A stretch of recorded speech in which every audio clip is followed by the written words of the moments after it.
नमस्कार, आदाब, सत श्री अकाल। आप देख रहे हैं भ्रष्टाचार के खिलाफ एक बुलंद आवाज टीवी 24 न्यूज आज तक पर इस वक्त की सबसे बड़ी खास खबर। जिला बिजनौर से जमीनी विवाद को लेकर एक और मामला सामने आया है। आपको बता दें कि थाना कोतवाली देहात शादीपुर बारूकी क्षेत्र के ग्राम इब्राहिमपुर खंड साल निवासी अर्जुन कुमार न्याय के लिए खा रहा है ठोकर, लेकिन नहीं मिल पा रहा है इंसाफ। पीड़ित परिवार की नहीं हो पा रही है सुनवाई। अर्जुन कुमार पुत्र काशीराम निवासी इब्राहिमपुर खंड साल थाने से लेकर माननीय मुख्यमंत्री जी तक को प्रार्थना पत्र दिया, लेकिन नहीं हो पाई कोई भी सुनवाई। जबकि पीड़ित परिवार में अदालत से भी मुकदमा जीत गया है, लेकिन उसके बावजूद भी दूसरे पक्ष के लोग पीड़ित पति पत्नी के साथ करते हैं दबंगई। जब मीडिया कर्मियों ने पीड़ित परिवार से वार्तालाप की तो पीड़ित परिवार ने बताया कि दूसरे पक्ष के लोग हमारी जमीन पर कब्जा करना चाहते हैं, जिसमें गांव के ही गीता देवी पत्नी ओम प्रकाश, योगेश कुमार पुत्र कृपाल सिंह हम लोगों को आए दिन जान से मारने की धमकी देते रहते हैं। केशव देवी पत्नी सूरवीर सिंह, सविता पत्नी प्रदीप कुमार ग्राम इब्राहिमपुर खंडसाल कहते हैं कि हम चाहे तो रात तुम दोनों को गायब कर देंगे। जब इस बात की जानकारी पुलिस को दी गई, लेकिन नहीं हो पाई कोई भी कार्रवाई। पुलिस ने पीड़ित परिवार को डांट फटकार कर लगाकर भगा दिया। कई बार गीता देवी पत्नी ओम प्रकाश ने पीड़ित परिवार की जमीन में खड़ी फसल पर ट्रैक्टर हैरो से फसल को नष्ट करवा दिया। जब पीड़ित परिवार ने इस बात का विरोध किया तो गीता देवी, केशव देवी ने उनके साथ हाथापाई मारपीट की।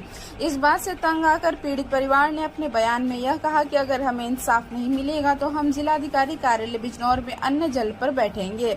उन्होंने यह भी कहा कि आत्महत्या करना एक जुर्म है, लेकिन हम दर की ठोकर खाकर थक चुके हैं। हमारे पास आखिरी उपाय केवल आत्महत्या करने का ही रह गया है। अब देखना यह है कि पीड़ित परिवार को इंसाफ मिलता है या नहीं। देखते रहिए भ्रष्टाचार के खिलाफ एक बुलंद आवाज टीवी 24 न्यूज आज तक पर। चैनल को लाइक एवं सब्सक्राइब करें, बेल आइकन दबाना ना भूलें।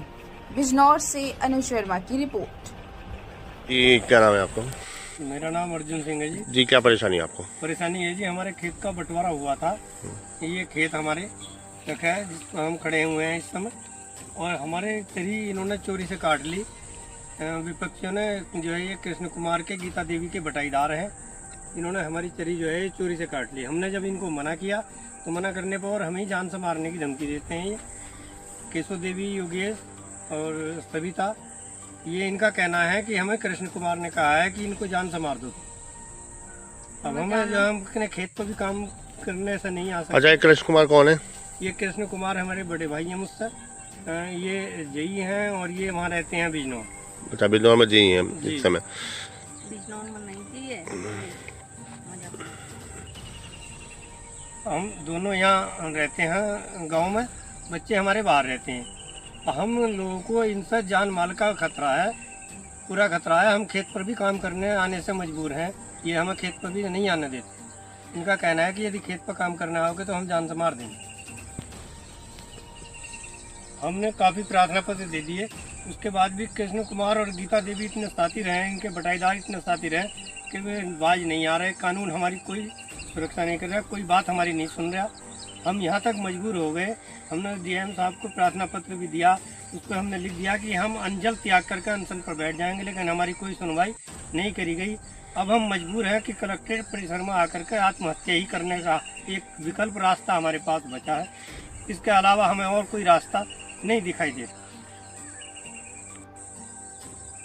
क्योंकि आत्महत्या करना एक पाप है और जुर्म है। लेकिन क्या करें, मजबूर हैं। इस अत्याचार को कब तक कैसे बर्दाश्त करें, कैसे सहन करें? बाबूजी, नाम क्या है आपका? मेरा नाम अर्जुन सिंह है जी। अर्जुन सिंह जी, जो आपका जो जमीनी विवाद चल रहा है, क्या मामला है ये हमारे भाई कृष्ण कुमार ने जमीन के बंटवारे का मुकदमा दायर किया था उप जिलाधिकारी जी के यहाँ। ये हमारा 168 खेत नंबर है, पूरा खेत का 168 नंबर है। और इसमें जो है जब वो बंटवारा हुआ वहाँ से, तो जो पहले जो जिलाधिकारी जी के यहाँ से निर्णय हुआ, हमारा 3-3 को निर्णय हो गया। तो हम ये खेत जोत बो रहे थे अपने 168/3 में। हमें ये भाग मिला है उसके पश्चिम और उत्तर के कोने पर। ये हमारा पहले से हम इसको जोत बो रहे हैं काबिज। इसके पर हमारे पिलर भी लगे हुए हैं और हमने चारों तरफ 4 बाड़ लगा रखी है।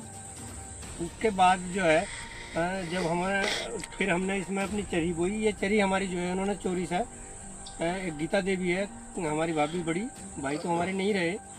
अच्छा, आपके बड़े भाई का नाम? बड़े भाई का नाम हमारे ओम प्रकाश। अच्छा, वो इस स्वर्ग सिधार गए हैं? जी, वे समूह पूरा कर गए अपना। और हमारी भाभी हैं गीता देवी। और ये कृष्ण कुमार जो है, कृष्ण कुमार का चक हमारे से दक्षिण बना हुआ है, उनका पहले से ही बना हुआ दक्षिण है, ज्योति दक्षिण ही रहे। गीता देवी का चक जो है हमारे 168/2 है, पूरब की तरफ है, हमारे चक से यानी कि पूरब की। और हमारे जो ओम प्रकाश जी जो भाई थे हमारे, उन्होंने कुछ ज़मीन अपनी बेची थी, वो भी हमारे पूरब की तरफ थी, उनके पूरब और दक्षिण में। आपने कहाँ कहाँ अपना जो है प्रार्थना पत्र कहाँ कहाँ पर दिए? ये हमने जब ये चरी बोई और हमारी चरी में इन्होंने नुकसान करा, तो हमने उप जिलाधिकारी जी को जो 26 तारीख में चरी बोई थी, इन्होंने 26 के शाम को हमारे पिलर तोड़ा और तार तोड़ा और हमारी चरी में नुकसान करा, पानी चलाया। तब हम उप जिलाधिकारी जी को ही प्रार्थना पत्र दिया 27 तारीख में। और हम पुलिस चौकी गए, जब प्रार्थना पत्र देने से पहले जब वहाँ गए पुलिस चौकी पर, तो हमें वहाँ दरोगा जी मिले। उन दरोगा जी ने जो हमारे साथ बदसलूकी की और हमें डांटा और धमका दिया, कहा कि उन गीता देवी ने स्टे ले लिया है कमिश्नरी से। हमने उनसे स्टे देखने की बात करी। दरोगा जी का नाम क्या है? दरोगा जी का नाम रवि तोमर। रवि तोमर जी, मैंने उनसे स्टे को दिखाने को कहा कि जी मुझे स्टे दिखा दो आप, अगर गीता देवी ने स्टे ले लिया तो मैं उसका पालन करूँगा। तो उन्होंने और मुझे धमकाया कि अच्छा अभी स्टे दिखाऊँ कि जेल भेजना पड़ेगा, जाता है यहाँ से या नहीं, मुझे और धमका दिया। तब मैं वहाँ से जाकर के, क्या आपने इसकी जो रवि तोमर जी इनकी शिकायत उच्च अधिकारियों से की? जी मैंने एसडीएम साहब को भी लिख करके दिया, जिला अधिकारी जी को भी लिख करके दिया और पुलिस अधीक्षक को भी लिखा, क्षेत्र अधिकारी जो है हमारे जो सीओ साहब है नगीना, उनको भी दिया। लेकिन जो है कोई सुनवाई हमारी नहीं हुई। एक दिन मेरी गैर मौजूदगी में वे सिपाही हैं एक हिमांशु, जब मैं ये चरी बोई थी अपनी, तो वो हमारे ये अपनी हमारी गन्ना छील रही थी बराबर के खेत में इसमें, तो इनके साथ जो है वो यहाँ आया और अभद्र व्यवहार करके गया। मैंने भी मगाई इन्होंने कागज दिखाने को कहा था, तो इन्होंने कोई कागज नहीं दिखाया। हमने अपने खेत में चरी बोई है, कागज देखना है, चरी बोने को मना किया था, खेत बोने को मना किया था, क्यों बोया है, हम सिखाएंगे इसे चरी बोना, गांव में नहीं बढ़न देने। ये बात किसने कही? हिमांशु ने। हिमांशु कौन है? सिपाही हिमांशु। अच्छा, सिपाही है ये। हाँ। चौकी कौन सी लगती है आपकी? बारू की। बारू की। थाना? कोतवाली देहात। कोतवाली देहात।